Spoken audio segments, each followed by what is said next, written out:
ఉపవాసం అనగా దేవునితో సహవాసం. ఈ లోకములో ఎవరితో సహవాసం చేసినా, ఈ లోకములో ఎవరితో సహవాసము పెంచుకున్నా అది కొన్ని దినములు మాత్రమే, కొంత సమయం మాత్రమే. మన దగ్గర ఏదైనా ఆశించినంత వరకు మాత్రమే ఆ సహవాసం నడుస్తుంది.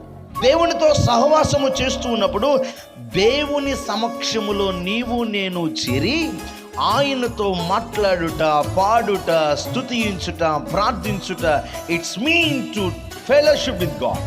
దేవునితో సహవాసము. ఒకవేళ నీవు దేవునితో సహవాసము చేస్తూ ఉన్నావని చెప్పుకుంటూ ఈ లోకంలో చాలామంది బ్రతికే విధానం ఏంటయ్యా అంటే, వారి వారి గృహాల్లో ఉంటే నేను ఈరోజు ఉపవాసము,